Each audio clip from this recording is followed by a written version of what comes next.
Hello YouTube, this is Sam from Tiger Schooling, and today we are going to talk about a few different topics that are related to the upper extremity of the body. If you're a medical student, these topics are really important for you, and let's just talk about it. Today we are going to discuss about the spine, vertebral body, neural arc, lamina of vertebra, pedicle, vertebral arc, articular process. We're not going into that much deep, but we will study in a broad sense and in a little bit detail about following topics. So let's get it started with the spine. A spine is also called vertebral column, or sometimes it's also called spinal column. So the spinal column, which consists of 24 separate vertebrae. I use the word separate vertebra because if you count every vertebra which are even fused, they become 33 in total. If you count the fused ones as well, which means if you count the 5 sacrum which are fused, but you are counting it individually, they will become 33 in total. So how it goes, for example, we have got 33, in which sense we have got 7 cervical vertebra, 12 thoracic vertebra, 5 lumbar vertebra, 5 sacral vertebra. One thing must be remembered, that the last one, which is called 4, that is coccygeal vertebra. So these last 2 vertebrae are fused, which means the 5 are fused with each other, which gives a picture of only one vertebra, but they are 5 and fused together. And even in the coccygeal, there are 4. Sometimes they call it there are 3, but mostly the books write, and mostly it is found in the studies that it's actually 4 cervical vertebra, which are also actually fused. So as you can remember it by the formula CTLSC. That's very simple. We can count it 7, 12, 5, 5, 4, which become equal to 33. All right, let's move further. If we are discussing the vertebral column, we must know that on the higher vertebra, which actually articulates with the skull, and the thoracic vertebra articulate with ribs.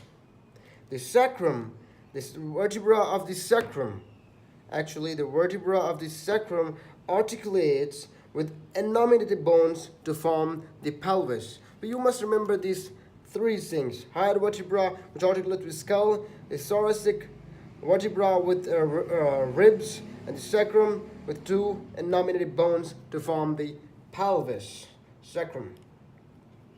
Now let's move further. That if you see the spine, and when you see the spine and have a view of it from front side, you'll find it straight. It's just straight.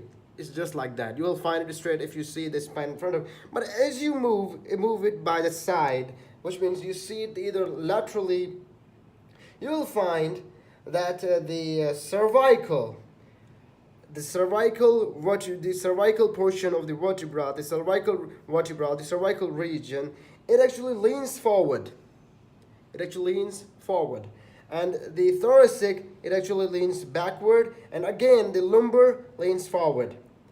And as we go down there, when we reach to the sacrum side, it actually sharply bends backward, sharply backward.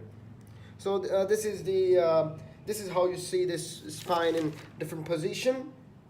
Let's just discuss about the individual vertebra. So the vertebra consists of different parts.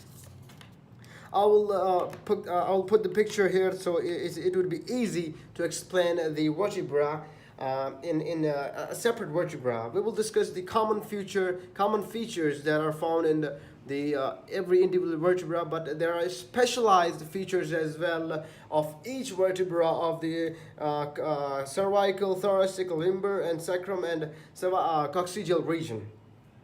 So we will get to the specialized later on, but let's discuss the common features that are mostly found in every vertebra. The most common thing that you have seen is that vertebral body. This is the thick and the most bony part of the vertebra, which actually supports weight of everything above it. Remember that. You must be thinking most of the place of the vertebra is occupied by the vertebral body. This is very important because it supports weight of everything above it. So it must be strong enough, the vertebra must be strong enough to hold the weight. The other parts behind the set of bony plates, the projections, actually these all projections help to protect spinal cord. Give number one, it actually protects spinal cord. Number two, it gives attachment to muscles and ligaments. And the number three, it also protects it also articulates with adjoining vertebra. This is the basic thing. Let's get into the we have just discussed about the vertebral body.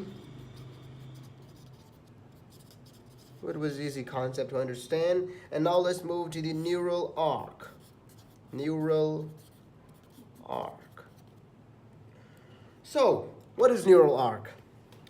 Arc bone. The neural arc encloses spinal cord, and space that's surrounded by the arc and bone of the body is called vertebral foramen. The space that you find empty in between the vertebra, that space is called vertebral foramen, and the boundaries of it. And whenever somebody asks you if it is the space is called the vertebral foramina, by what bones these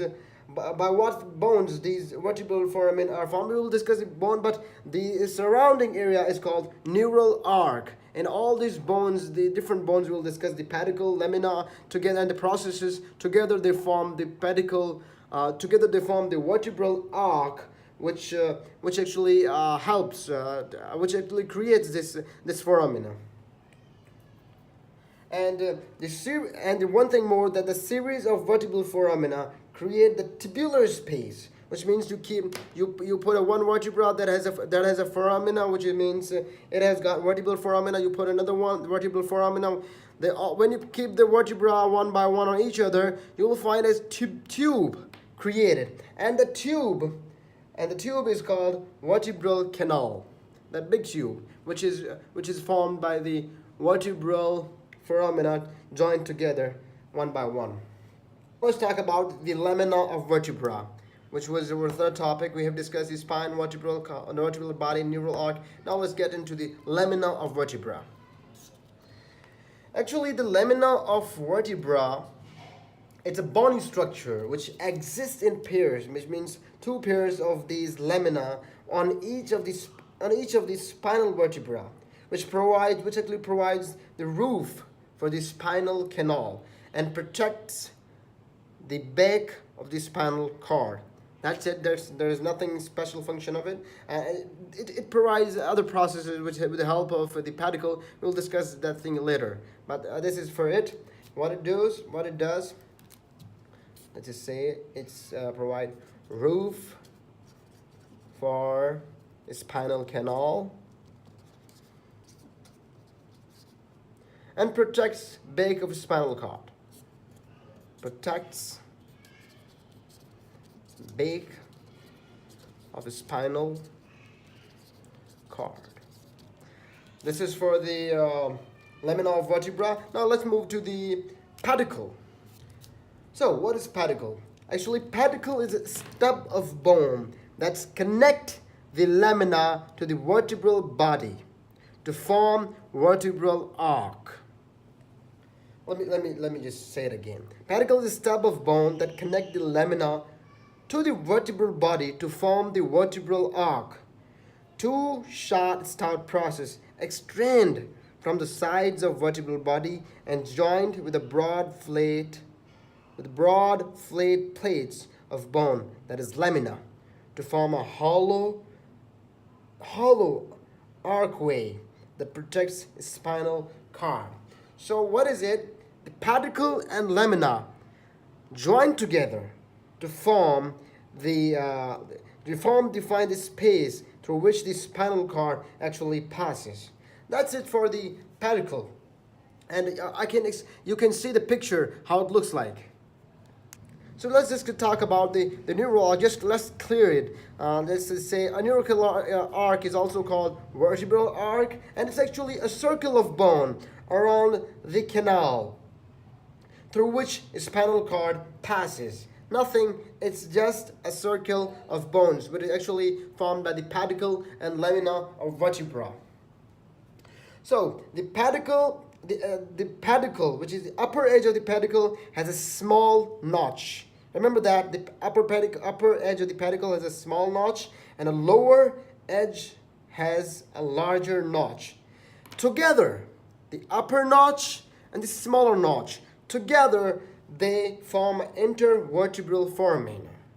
Remember, this is very important. You have seen those intervertebral foramina, but you didn't know how they are formed. It's very clear. The upper edge and the lower edge. Remember that the upper edge is small notch, the lower edge has a larger notch. Together, they form intervertebral foramen. And what is the function of this foramen? It helps. It is actually a place through which a spinal nerve emerges through each intervertebral foramen. Now let's just talk more about the neural arc, because this is very important, because the neural arc has two bones we have discussed earlier, but one thing more. If there's a question, what arises from neural arc? So this question must be answered so smoothly that there are three large bony projections. Remember that we are not talking about any specific vertebra. We are talking in a broad sense. But if you go specific and specialized, there are a few things that differ. So what should I now call it? There are three large bony projections called processes. Number one is the spinous process. A spinous process, which is in a midline, which is actually formed by the union of lamina. Two lamina joined together in front, they give spinous process. And the second thing is transverse process on each side. But there is another process which actually has four processes. Which are called four articular process, or simply we can call it articular process. We actually have three processes: spinous process, transverse process, articular process. But the transfer process, there are two of transfer process on each side. Spinous process one, which is in the front, and there are four articular processes. Two are above and backward, and two are below and facing forward. So this is about the four articular process help actually the articular process of adjoining vertebra interlock, forming a pair of synovial joint which permits movement between adjoining vertebra. If this foramina or if this articulation was not present, we cannot we cannot lean forward, we would not be able to lean backward. So this helps us a lot. This is it for today. For more questions and answers, please comment us below, and please don't forget to subscribe for more information and keep visiting Tykes Schooling.